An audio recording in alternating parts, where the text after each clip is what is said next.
रात के 10 बजे थे। डिनर के बाद हॉस्टल की सब लड़कियां अपने अपने कमरों में चली गई थी, लेकिन एक कॉर्नर वाले कमरे में 4 लड़कियां अभी भी जाग रही थी।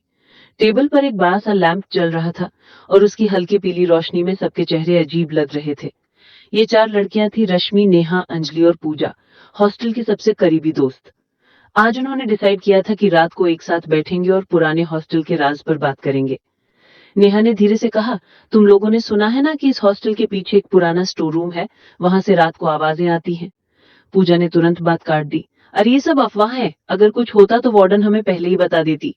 रश्मि चुप थी, उसकी आंखों में अजीब सी चिंता थी। उसने धीरे से अपना फोन उठाया और एक तस्वीर दिखाई। तस्वीर में हॉस्टल के स्टोर रूम का दरवाजा था, लेकिन दरवाजे के कोने में एक छाया जैसी चीज खड़ी दिख रही थी। सबकी सांसों का जोर एक पल के लिए रुक गया। अंजलि घबरा गई, ये क्या है रश्मि, ये तो इंसान का साया लग रहा है। रश्मि ने धीरे से जवाब दिया, कल रात मैंने ये फोटो ली थी और उस वक्त वहां कोई नहीं था। रूम में एकदम सन्नाटा छा गया, सिर्फ घड़ी के टिक टिक की आवाज सुनाई दे रही थी। अचानक हॉस्टल के पुराने कॉरिडोर से एक दरवाजा ढरकने की आवाज आई। सबकी रगों में खून जम गया। नेहा ने तुरंत टॉर्च उठाई और कहा, चलो चल के देखते हैं।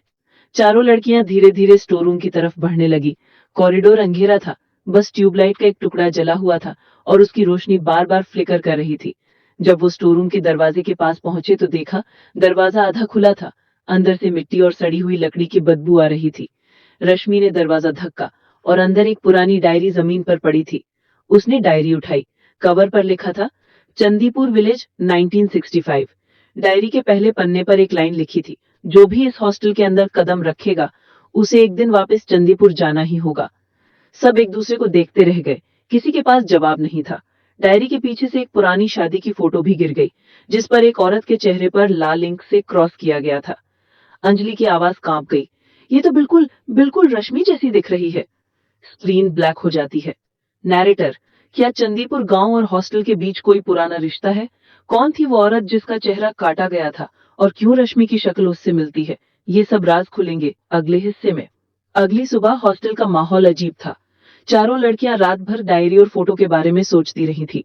किसी को नींद नहीं आई। रश्मि सबसे ज्यादा परेशान लग रही थी। उसके चेहरे पर एक अलग ही डर था। नेहा ने डायरी के दूसरे पन्ने को खोला, उसमें लिखा था, मैं सावित्री हूँ और ये हॉस्टल मेरे पति के खंडहर पर बनाया गया है। जो भी यहाँ रहेगा उसके सपने मुझसे जुड़ जाएंगे। मैं अपने अधूरे बदले के लिए लौटूंगी। डायरी को पढ़ते ही पूजा चिल्लाई, ये सब बकवास है, ऐसी कहानियां लोगों को डराने के लिए बनाई जाती हैं। लेकिन उसी वक्त रश्मि ने चुपचाप अपनी बात रखी। कल रात मुझे सपना आया था। मैंने एक गांव देखा। वहां एक औरत सफेद साड़ी में आग के सामने खड़ी थी। उसने मुझे देखा और कहा, चंदीपुर वापस आओ। सब एक दूसरे को देखने लगे। अंजलि ने घबरा कर कहा, तुम कहना क्या चाहती हो रश्मि, तुम्हें कोई बुलाता है? रश्मि ने हाँ में सर हिला दिया। उसकी आंखों में आंसू आ गए। उसी वक्त हॉस्टल के कॉरिडोर से फिर से एक पटकने की आवाज आई। जब लड़कियां बाहर गईं तो देखा हॉस्टल के नोटिस बोर्ड पर एक पुराना कागज चिपका हुआ था। उस कागज पर लिखा था, चंदीपुर, एक ऐसा गांव जहां से कोई भी वापस नहीं आता। नेहा ने जोर से कागज फाड़ दिया, लेकिन सबके दिल में डर उतर गया था। शाम होते ही रश्मि ने कहा, मुझे लगता है हमें चंदीपुर जाना ही पड़ेगा। जब तक हम वहां नहीं जाएंगे ये सब खत्म नहीं होगा। अंजनी ने तुरंत मना किया, पागल हो गई है क्या, वहां कोई नहीं जाता। लेकिन पूजा ने धीरे से कहा, शायद रश्मि सही कह रही है, अगर हमने सच जान लिया तो ये सब खत्म हो सकता है। अगले दिन चारों ने हॉस्टल से छुट्टी ली और बस से चंदीपुर गांव की तरफ निकल गई। रास्ते में जंगल आया। रात होने लगी थी और बस के शीशे से सिर्फ अंधेरा दिख रहा था। रश्मि ने खिड़की से बाहर देखा। उसने देखा कि एक औरत सफेद साड़ी में रास्ते के किनारे खड़ी थी। उसका चेहरा अंधेरे में धुंधला था। रश्मि की सांसें रुक गईं। उसने अपने दोस्त को बुलाया, लेकिन जब सबने देखा तो वहां कोई नहीं था। बस ड्राइवर ने चुपचाप कहा, तुम लोग चंदीपुर जा रहे हो, वहां मत जाना, वहां मौत है। लेकिन चारों लड़कियां चुप रहीं। उनके दिल में डर था, लेकिन क्यूरियोसिटी और भी गहरी थी। जब बस गांव के पास पहुंची तो एक अजीब सन्नाटा था। न कोई आवाज, न कोई आदमी, सिर्फ सूखे पेड़ और पुराने घर। गांव के बीच में एक पुराना हवेली जैसी इमारत खड़ी थी। दीवारें तो टूटी हुई थी, लेकिन उन पर अभी भी पुराने रंग के निशान दिखते थे। रश्मि ने हवेली को देखती कहा, ये वही जगह है जो मैंने सपने में देखी थी। सबकी हृदयें तेज धड़कने लगी। चारों हवेली के दरवाजे के सामने खड़ी थी। अंधेरा घना हो चुका था। रात का सन्नाटा उनके कान फाड़ रहा था।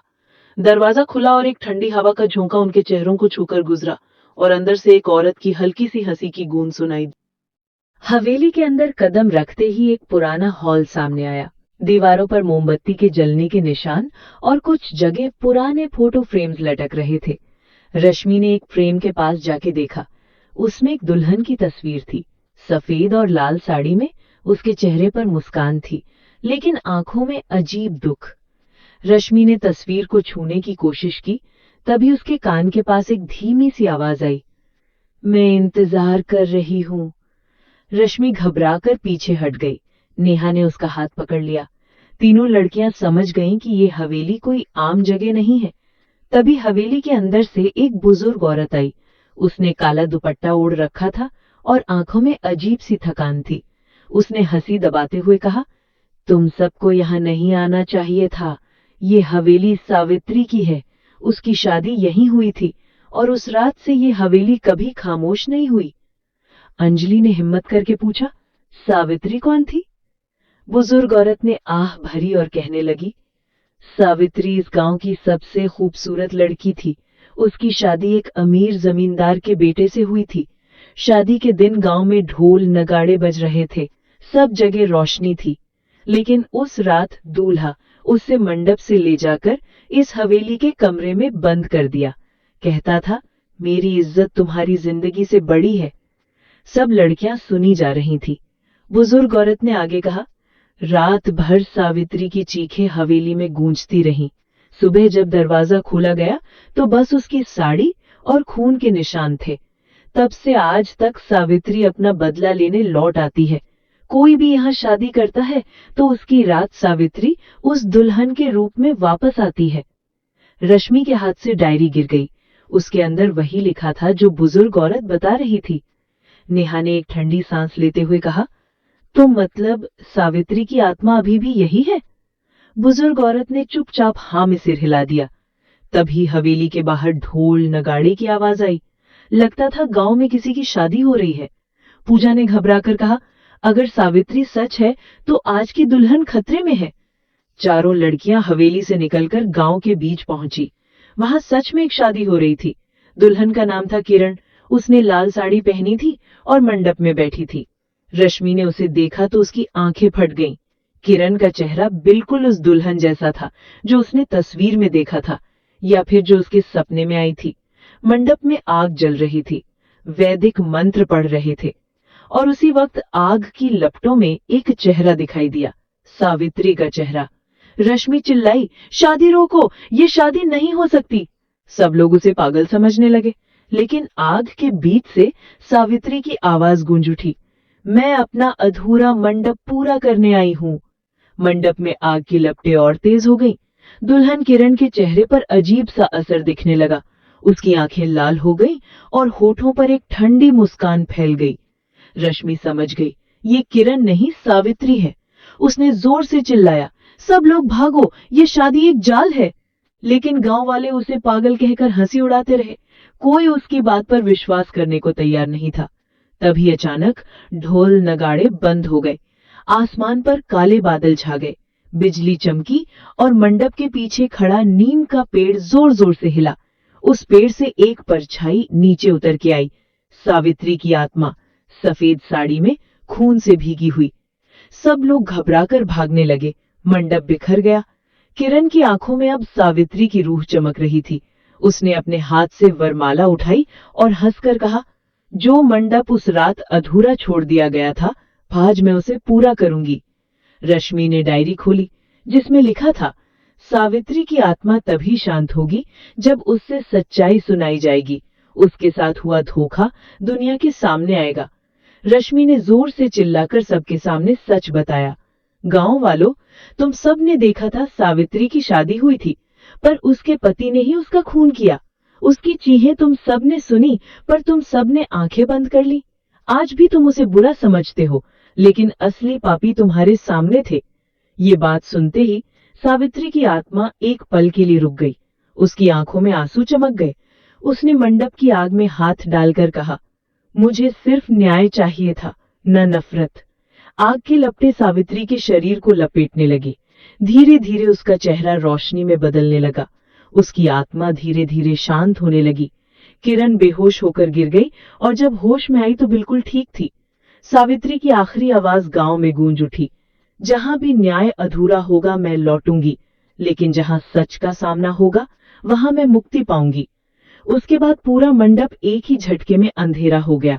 सिर्फ नीम के पेड़ के पत्तों की हल्की खड़बड़ाहट सुनाई दे रही थी। गांव वाले रोने लगे। उन्होंने सावित्री के लिए दिया जलाया और उसकी आत्मा को शांति की दुआ दी। रश्मि, नेहा और अंजलि चुपचाप एक दूसरे को देखते रहे। उन्हें लग रहा था कि ये कहानी खत्म हो गई है, लेकिन जाते जाते रश्मि ने पेड़ की तरफ देखा। पत्तों के बीच एक झलक लगी, जैसे कोई अब भी देख रहा हो, और उसी वक्त एक ठंडी हवा चलने लगी। ये था चंदीपुर गांव का राज, सावित्री की कहानी। क्या सच में आत्मा शांत हो गई, या फिर ये बस एक शुरुआत थी? हो सकता है अगली शादी में फिर से मंडप में कोई आवाज गूंज उठे। ऐसा कोई रियल इंसिडेंट आपके साथ हुआ हो तो हमें कमेंट करके जरूर बताना। हम आपका नाम से वीडियो बनाएंगे।